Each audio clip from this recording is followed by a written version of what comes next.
مساء الخير. مبدئيًا كده أنا مش ناقد فني ولا ممثل، أنا مجرد إنسان عادي معاه 2 شاورما فراخ إكسترا تومية، اتفرج على فيلم وجاي يقول رأيه فيه، بدون أي فلسفة فارغة أو نقد لاذع أو هري كتير.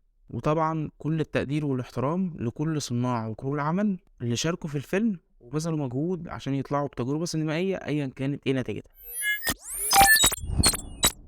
وعلى الرغم إن شهر فبراير وكعادة بداية شهور السنة بتكون جافة سينمائية، إلا إنه طل علينا السنة دي قلة من الأفلام العربية، سواء على المستوى المصري أو الخليجي، واللي في بعضها قدم مستوى كويس على مستوى القصة والحبكة السينمائية، وفي بعضها خذلنا وكأنه معمول تحصيل حاصل. بس احنا النهاردة الحقيقة مش جايين نراجع فيلم منهم، احنا هنراجع فيلم أجنبي عادي.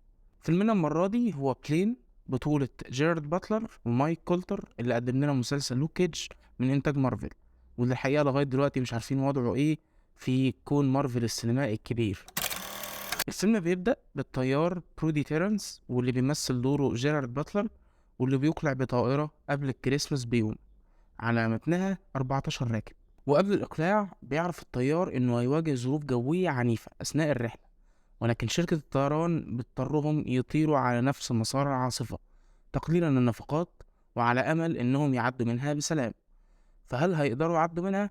ولو ما عدوش إيه اللي ممكن يواجهوه بعد كده؟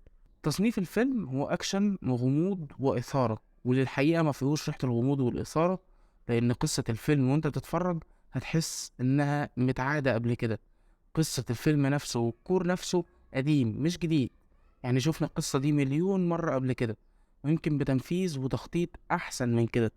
بالأخص إن القصة شبيهة جدا لبعض أفلام ليام نيسون، وده اللي على عكس المتوقع مش هيخليك تحس بملل أو رتابة، بل بالعكس الفيلم هيعدي بسرعة ومش هتحس بالوقت، واللي بالمناسبة مدته ساعتين إلا ربع. الفيلم يصلح للمشاهدة العائلية والأطفال باستثناء بعض المشاهد القتالية العنيفة حبتين. المشاهد القتالية في الفيلم 80% منها كويس ويتصدق ويبان إنه أكشن واقعي، بس للأسف باقي المشاهد مصطنعة إلى حد ما، وهتحس إنك بتتفرج على فيلم هندي. منهم مثلا المشاهد الخارجية للطيارة، سواء ساعة الهبوط بعد العاصفة أو ساعة الإقلاع من الجزيرة. حتى مشهد الهبوط اللي في آخر الفيلم مش مقنع نهائي، ده لو قلنا يعني إننا اقتنعنا أصلا بمشهد الهبوط الأولاني اللي باين قوي إنه فيك. طب حتى خدعونا شوية، حسسونا إن المشهد واقعي ممكن يحصل على أرض الواقع. هم خدعونا فعلا. نيجي بقى للحبكة والقصة السينمائية، واللي زي ما قلنا قصة عادية مشابهة لأفلام كتير تانية، بس اللي مش مشابه بقى فيها هو الأدوار السنيدة، الممثلين اللي ظهروا وفعلا ما عملوش حاجة غير إنهم بيسندوا وخلاص، زي مثلا ركاب الطيارة نفسهم اللي عددهم أصلا 14 راكب في طيارة كبيرة بتشيل أكتر من 150 راكب. الفيلم كله فيه 14 راكب بس، وده شيء الحقيقة مش مفهوم. يعني إيه طيارة طويلة عريضة ما فيهاش غير 14 راكب بس، واللي المفروض هتقلع في وقت كريسماس، يعني موسم سفر واجازات وطيران وزحمه؟ طب هل مثلا تقليص عدد الركاب ل 14 راكب مفيد في حاجه؟ ابدا والله. في بدايه الفيلم في مشهد الافتتاحيه طريقه تقديمهم والتصوير بتوحي ان الفيلم هيحكي لنا قصه كل راكب فيهم، بما ان عددهم قليل فهنشوف بقى حكايه كل راكب مثلا، وليه ركب الطياره دي بالذات اللي اكيد كلنا عارفين انه هيحصل فيها اكشن، بما ان هو ده اسم الفيلم اصلا. بس لا، احنا الميزانية عندنا مخرومة ومش هنعرف نجيب اكتر من 14 ممثل نقعدهم في الطيارة الواسعة دي، ومش هنقدمهم حتى، ومش هيبقى ليهم اي دور في الفيلم.